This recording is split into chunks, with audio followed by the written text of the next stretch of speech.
चला सगळा परिवार सज्ज आहे. नमस्कार. नमस्कार. हां, बाबांच्या मनात नेमकं काय चाललंय जरा मला जाणून घ्यायचं. बाबा, मला एवढा आनंद होत आहे की जे मुलून राहतो माझी मुलगी पुण्यात चालू, परंतु एवढं सासू सासरे चांगले आहे की फक्त तिचं नुसतं घर बदलतं.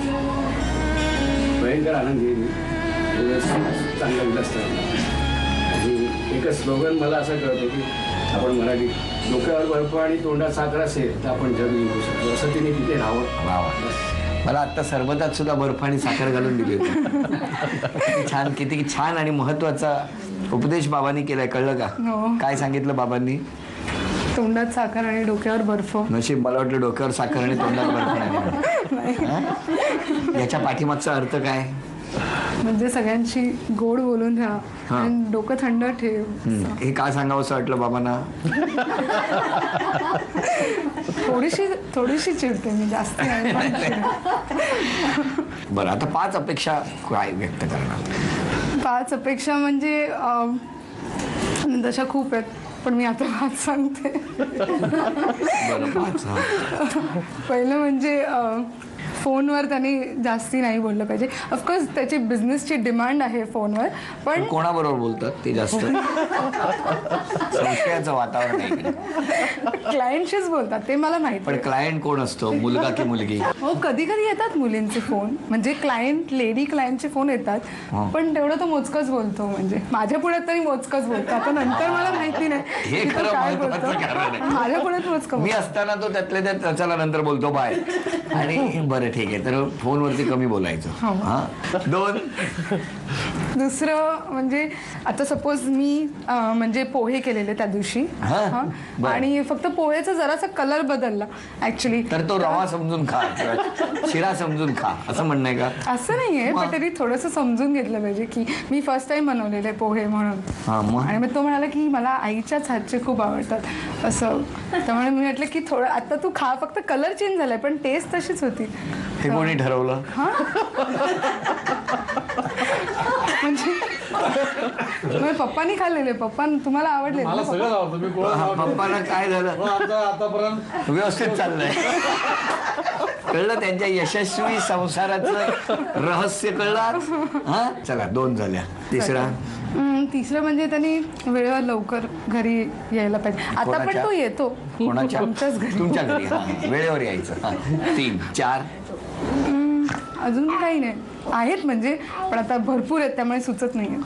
अच्छा, 3च. आपल्या काय अपेक्षा आहे त्यांच्याकडनं? माझ्या काही ती माझी एकच अपेक्षा होती की माझ्या घरी सगळ्यांना व्यवस्थितपणे राहावं, माझ्या आई वडिलांचा रिस्पेक्ट ठेवावं, आणि तेवढं ती अपेक्षापेक्षाही जास्ती करते. आणि दुसरी अपेक्षा म्हणजे तिचं अँकरिंगमध्ये तिचं स्कोप खूप चांगला आहे. मला वाटतं की तिने चांगलं त्याच्यामध्ये करिअर अस्तित्व बनवलं, तर तिचं स्वतःचं काहीतरी एक हे असावं. आणि थर्ड बस ते she should be perfectionist in food. त्याच्यासाठी तिने कोर्स पण केला, आणि तिने म्हणजे she tried her best. Course ज्यांच्याकडे केला ना त्यांची चव बदलायला लागली. पण इकडे काय होईना. तर ठीक आहे, जे आहे ते आता गोड मानून घ्या. बरं, इकडे आता पुढे इथे. हा खेळ आहे. या बाजूला गुलाबी कागद आहेत आणि या बाजूला पिवळे कागद आहेत. बरं, आजचा जो खेळ आहे ना तो सुचवलेला आहे आपल्याला एका आजींनी. ज्या आजी चंद्रपूरमध्ये राहतात, रजनी सहारे. आजी, धन्यवाद. तुम्ही एक छान खेळ आज सुचवलात. झी मराठीकडून आम्ही आपले मनापासून आभार व्यक्त करतो. या खेळामध्ये पाणी आहे, पाण्यावरती एक कागद ठेवायचा, त्या कागदावरती रुपयाचं नाणं ठेवायचं, आणि ते तरंगत राहिलं पाहिजे, तळाशी जाता कामा नये. कारण संसारात ही गोष्ट फार महत्वाची असते, बॅलन्स सांभाळणं. नाहीतर बुडतात. तर बघू या खेळात काय होणार. घ्या तुमच्यासाठी गुलाबी रंगाचे कागद, तुम्ही पिवळ्या रंगाचे कागद घ्या. शांतपणे डाव्या हातात कॉईन घ्या आणि एका वेळेला 1 ठेवत वेळ सुरू झालेली आहे.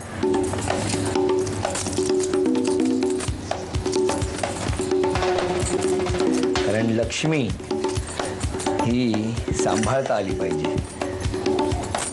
व्यवसायात सुद्धा जर लक्ष्मी नीट सांभाळली नाही तर बुडली असं म्हणतात ना, किंवा व्यवसायात बुडालो असं म्हणतात. सगळे कागद कोण कसा अचूक बॅलन्स सांभाळते बघूया आणि कोणाचा एक कॉईन आत गेलेला आहे. वा दर्पण, एक कॉईन तुमचं पाण्यात गेलं. तिकडे जागाच नाही. म्हणजे इथून पुढे शॉपिंगसाठी मनाची तयारी करून ठेवा, कारण हा खर्च वाढणार आहे याचं प्रतीक आहे. आणि एक आनंदाची गोष्ट आहे म्हणजे आता लक्ष्मी तुमच्या घरात येते आहे आणि लक्ष्मीने तो समतोल छान सांभाळलेला आहे. भावी आयुष्यात सुद्धा तो तसाच सांभाळावा यासाठी शुभेच्छा आहेत. आणि आता यानंतर झी मराठीकडून एक छोटासा आहेर त्याचा स्वीकार करावा. Thank you so much. थँक्यू. ताई, दिल्या घरी तू सुखी राहा असं म्हणत एक छोटीशी भेटवस्तू. Thank you so much. आणि तथास्तु पुणे यांच्याकडून आमच्या ताईला ही पैठणी.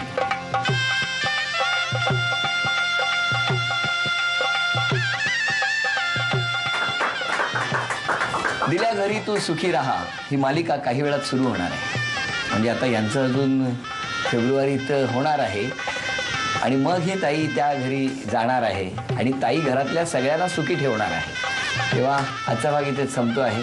पुन्हा भेटूया अशीच एक पैठणी घेऊन पुढच्या भागात. नमस्कार.